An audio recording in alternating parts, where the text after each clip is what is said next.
حضرت مولا کائنات کا ذکر کرنا بھی عبادت ہے۔ حضرت مولا علی شیر خدا رضی اللہ تعالیٰ عنہ مکہ مکرمہ میں پیدا ہوئے۔ آپ کی والدہ حضرت جناب بی بی فاطمہ بنت اسد رضی اللہ تعالی عنہا نے اپنے والد کے نام پہ آپ کا نام حیدر رکھا تھا، اور آپ کے والد گرامی نے آپ کا نام علی رکھا۔ حضور سید عالم صلی اللہ تعالی علیہ وسلم نے اسد اللہ کا اضافہ فرمایا یہ اللہ کے شیر ہے۔ اس کے علاوہ آپ کو مرتضیٰ بھی کہا جاتا ہے، جس کا مطلب ہے چنا ہوا، اور کرار بھی کہا جاتا ہے، حیدر کرار۔ لفظ حیدر کی بھی بڑی شان ہے، لیکن یہ جو کرار ہے نا، یہ ہے تو قرار کشمیر والے قاف سے، لیکن اس میں قرار بڑا ہے، ٹھنڈک بڑی ہے، اس میں لطف بڑا ہے۔ حیدر کرار۔ کرار پتہ کس کو کہتے ہیں؟ کرار کہتے ہیں پلٹ پلٹ کے حملہ کرنے والے کو، یعنی حضرت علی شیر خدا کرار ہیں، پلٹ پلٹ کے، پلٹنا، جھپٹنا، جھپٹ کر پلٹنا، یہ لہو گرم رکھنے کا ہے ایک بہانہ۔ حضرت علی شیر خدا رضی اللہ تعالیٰ عنہ کا یہ بھی لقب ہے، اور ان کو مولا بھی کہا جاتا ہے، مولا مرتضیٰ، مولا علی شیر خدا۔ یہ جو ان کو مولا کہا جاتا ہے تو یہ خود نہیں کہا جاتا، یہ مدینے والے محبوب نے کہلوایا ہے۔ حضور نے فرمایا جس کا میں مولا اس کے علی بھی مولا ہے۔ حضرت مولا علی شیر خدا رضی اللہ تعالیٰ عنہ کی بڑی شانیں، بڑی عظمتیں، اللہ تعالیٰ نے انہیں بڑی بلندیاں عطا فرمائی۔ ہم اس دور میں بستے ہیں جس میں بدقسمتی سے وہ ہستیاں جن سے فیض حاصل کرنا تھا، جن کے لفظوں اور جملوں سے انسان نے تربیت لینی تھی، اور جن کا ذکر کر کے اس کے اندر نورانیت پیدا ہونا تھی، روحانیت پیدا ہونا تھی، تقوی پیدا ہونا تھا، ہم نے ان شخصیات کو بحث کا موضوع بنا لیا، جن سے سیکھنا تھا، حاصل کرنا تھا۔ حضرت مولا علی شیر خدا رضی اللہ تعالیٰ عنہ وہ عالی مرتبت شخصیت ہیں جن کی سند سے اللہ ولایت عطا فرماتا ہے۔ ان سے تو فیض پانا تھا، ان کے ذکر خیر سے تو اپنی روح کو تازہ کرنا تھا، اپنے ذہن کو پاکیزہ کرنا تھا۔ ہم لوگ شخصیات پر بحث کرتے ہیں تو بھائی یہ بڑے عظیم لوگ ہیں، لفظ علی پر تو نقطہ ہی کوئی نہیں، نقطہ ہی کوئی نہیں لفظ علی پر، تو بحث کیسے کر رہا ہے مولا علی پر؟ اللہ نے تو انہیں مبرہ رکھا ہے ہر چیز سے۔ تو حضرت مولا علی شیر خدا رضی اللہ تعالیٰ عنہ کو اللہ تعالیٰ نے بڑی بلندیاں عطا کی ہیں۔ حضرت علی دانا بہت ہیں، حکیم بہت ہیں۔ حضرت جنید بغدادی رضی اللہ تعالیٰ عنہ فرماتے ہیں اللہ والوں کی باتیں اللہ کے لشکروں میں سے لشکر ہوتی ہیں۔ یہ لشکر دل فتح کرتا ہے، یہ باتیں، یہ لشکر اللہ کا، یہ شیطان کا مقابلہ کر کے، نفس کا مقابلہ کر کے، ناجائز خواہشات کا مقابلہ کر کے انہیں بھگا دیتا ہے، دل کے اندر معرفت پیدا کرتا ہے۔ اللہ کے بندوں کی جو باتیں ہیں، ان کے جو اقوال ہیں، ان کے جو ارشادات ہیں، ان کے اندر جو خاص تاثیر ہے، وہ کیسے پیدا ہوتی ہے؟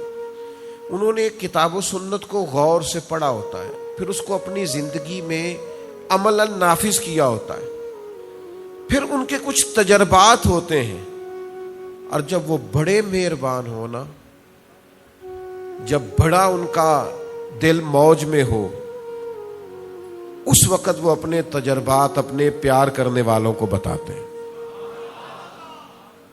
حضرت لقمان حکیم رضی اللہ تعالیٰ عنہ نے اپنے بیٹے سے کہا تھا بیٹا میں نے جو تجربات حاصل کیے ہیں قیمت ادا کر کے حاصل کیے،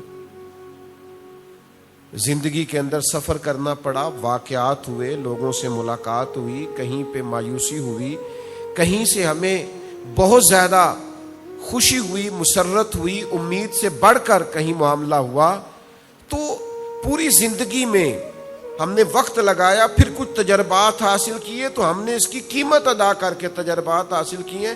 تمہیں کہتے ہیں بغیر قیمت کے ہم سے تجربے لے لو, لیکن نئی نسل یہ چاہتی ہے کہ وہ بھی تجربہ کرے, وہ بھی پہلے ان ساری وادیوں سے گزرے, ان سنگلاخ پہاڑوں سے اور دشوار گزار چٹانوں سے گزر کے آئے. تو یہ جو بزرگان دین کے ارشادات ہوتے ہیں, اقوال ہوتے ہیں, یہ اس تجربے کا نچوڑ ہوتے ہیں. اور پھر حضرت مولا علی شیر خدا, پہلے تو نبی پاک علیہ السلام نے خود فرمایا میرے طریقے پہ بھی عمل کرنا اور میرے خلفائے راشدین کے طریقے پر بھی عمل.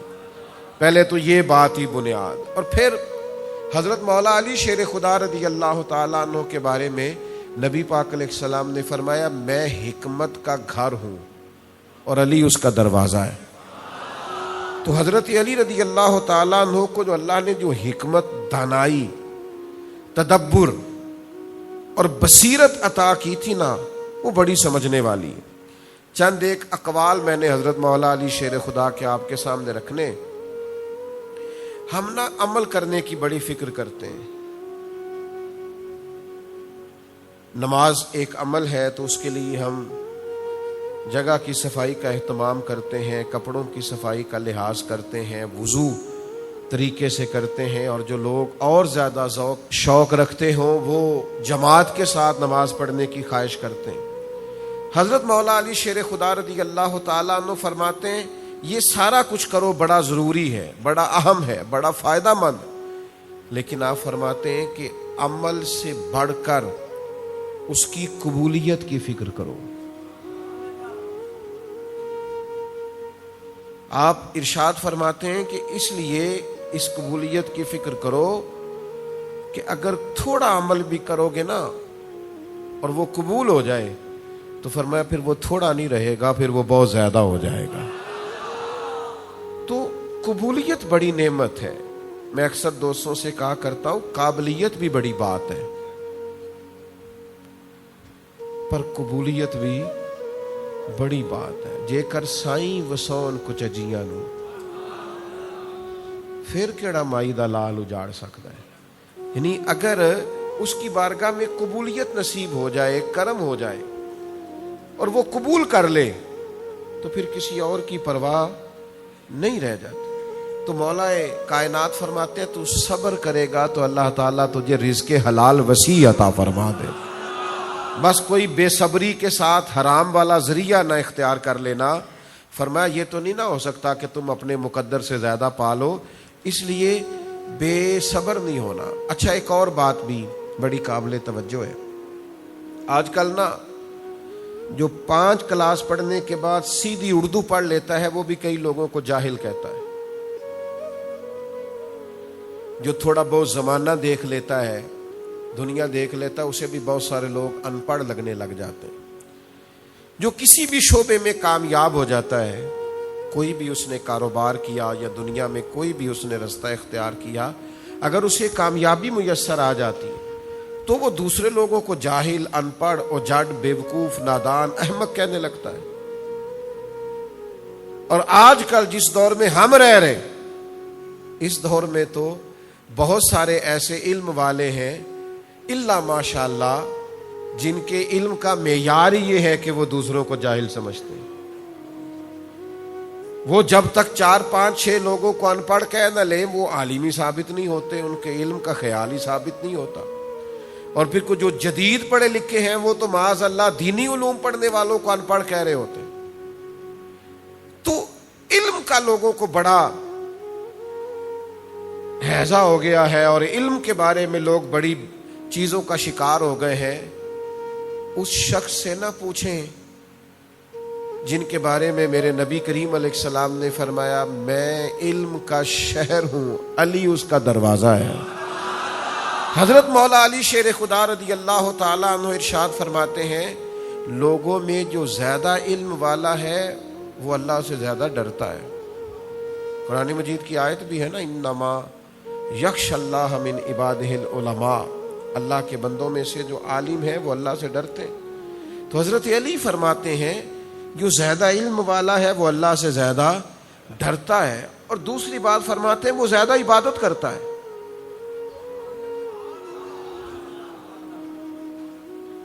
یعنی یہ کہہ کہ مستحبی ہے نا، میں تو سارا دن ایک ہی کے کام ہی کرتا رہتا ہوں، نفل ہی ہے نا جی۔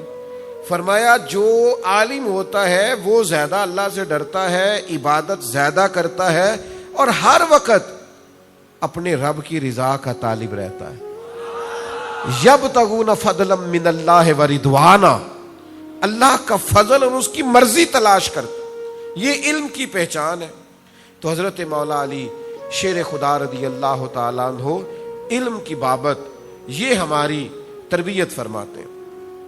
حضرت علی رضی اللہ تعالیٰ عنہ قرآن مجید سیکھنے پر بڑا زور ارشاد فرماتے ہیں۔ حضرت علی اپنے ماننے والوں سے کہتے ہیں قرآن مجید سے جڑو، قرآن مجید کو سیکھو، قرآن مجید کے مفاہیم سے آشنائی حاصل کرو۔ قرآن مجید کیا فرماتا ہے، قرآن مجید کس طرح سے تربیت کرتا ہے، اللہ کا مقدس کلام کس طرح اپنے بندوں کی رہنمائی کرتا ہے، اس پر غور کرو، تدبر کرو۔ آپ یقین کریں ترجمے کے ساتھ صرف نماز ہی آ جائے تو نماز پڑھنے کا مزہ آ جائے۔ حضرت مولا علی شیر خدا رضی اللہ تعالیٰ عنہ ارشاد فرماتے اللہ کی قسم قرآن کریم کی ہر آیت کے بارے میں جانتا ہوں کب نازل ہوئی تھی اور کہاں نازل ہوئی تھی اور کس موقع پہ نازل ہوئی تھی۔ حضرت علی شیر خدا رضی اللہ تعالیٰ عنہ ارشاد فرماتے ہیں اللہ تعالیٰ نے مجھے سوال کرنے والی زبان عطا کی ہے اور سمجھنے والا دل عطا فرمایا۔ میں نبی کریم علیہ السلام کی بارگاہ میں سوال عرض کرتا تھا اور پھر اللہ نے سمجھنے والا دل دیا ہے، پھر میں اس سے چیزوں کو سمجھتا تھا۔ سیکھیں گے قرآن مجید انشاءاللہ تعالی۔ حضرت علی شیر خدا رضی اللہ تعالیٰ عنہ کے اس فرمان پر عمل کریں گے۔ یہ جو لوگ کہتے ہیں نا جی ہم مولا علی کے ملنگ ہیں اور مولا علی شیر خدا کو بڑا مانتے ہیں، تو بھئی آپ کو تو 3 آیتوں کا ترجمہ نہیں آتا، چند آیات آپ کو نہیں آتی، آپ کیسے حضرت علی کے ملنگ بن گئے؟ یہ عجیب بات ہے نا کہ میں پی ایچ ڈی پڑھنے والے آدمی کا اسٹوڈنٹ ہوں تو مجھے آتا ہو اردو پڑھنا بھی نہیں، تو کون مانے گا کہ آپ اتنے بڑے آدمی کے اسٹوڈنٹ؟ تو آپ مولا علی شیر خدا کے ماننے والے ہیں تو پھر آپ کا علم کچھ اور درجے کا ہونا چاہیے، پھر آپ کا فہم فراست کچھ اور درجے کی ہونی چاہیے۔ حضرت علی شیر خدا فرماتے ہیں 3 عمل مشکل ہے، وہ جیسے کوئی سیاںا آدمی بتا نہیں دیتا کہ یہ کام نہ کرنا مشکل ہے، اس رستے نہ جانا یہ رستہ خراب ہے، اس رستے پہ نہ جانا یہ رستہ دشوار ہے، بتا دیتے ہیں نا۔ تو حضرت علی شیر خدا بھی فرماتے ہیں 3 عمل مشکل ہے۔ ایک فرماتے ہیں اپنی جان کا حق ادا کرنا مشکل ہے۔ سجنا جان امانت تیری، تو جدو منگ سے میں پیش کرے سا۔ فرماتے ہیں جان کا حق ادا کرنا، اپنی جان کو صحیح کام پہ لگانا۔ اور موبائل لیا بیٹھے ہیں آرام کر رہے ہیں، گھنٹوں گزر گئے، ادھر ادھر کی موویاں دیکھ رہے ہیں، پتہ ہی کوئی نہیں کہ میرا وجود کتنا قیمتی ہے، میں اس سے کوئی کام لے لوں، محنت کر لوں، جد و جہد کروں۔ حضرت علی فرماتے مشکل کام ہے اپنی جان کا حق ادا کرنا، تو جو اپنی جان کا حق نہیں ادا کر سکتا باقی حق کیسے ادا کرے؟ اپنے آپ سے کام لیں، اس وجود کو کسی ڈیوٹی پہ لگائیں۔ یہ پڑا پڑا بھی بوڑھا ہو جائے گا، پڑا پڑا بھی تھک جائے گا، پڑا پڑا بھی کمزور ہو جائے، اور اگر کسی کام لگ گیا تو زندگی 1 دن ہو یا 100 سال گزر جاتی ہے، دوش پہ کملی ہو یا کہ شال گزر جاتی ہے۔ اگر امیروں کی بہے اقبال گزر جاتی ہے تو غریبوں کی بہرحال گزر جاتی ہے، تو اس نے گزر تو جانا ہی ہے، دنوں نے رکنا نہیں ہے۔ اس کا حق ادا کریں، اپنے وجود سے کام لیں۔ دوسرا حضرت علی فرماتے ہیں ہر حال میں اللہ کا ذکر کرتے رہنا مشکل ہے، لیکن مزہ بڑا ہے اگر ہر وقت بندہ رب کو یاد کرتا رہے۔ فرماتے ہیں مشکل ہے، یہ مشکل کام ہے، لیکن یہ کرو گے تو فائدہ بہت ہوگا۔ تیسرا حضرت علی فرماتے ہیں اپنے ضرورت مند مسلمان بھائیوں کے ساتھ تعاون کرنا مشکل ہے۔ لوگ تعاون کرتے ہیں پر ضروریات پوری نہیں کرتے۔ فرمایا مشکل ہے پر کرو گے تو اجر بڑا ملے گا۔ تو یہ تین چیزیں مشکل ہیں پر اگر کوئی کرے گا تو اجر بڑا پائے گا، اعزاز بڑا پائے گا۔ یہ حضرت علی کے چند ارشادات میں نے آپ کی خدمت میں عرض کیے، یاد رہیں گی باتیں انشاءاللہ تعالی، عمل کریں گے انشاءاللہ تعالی۔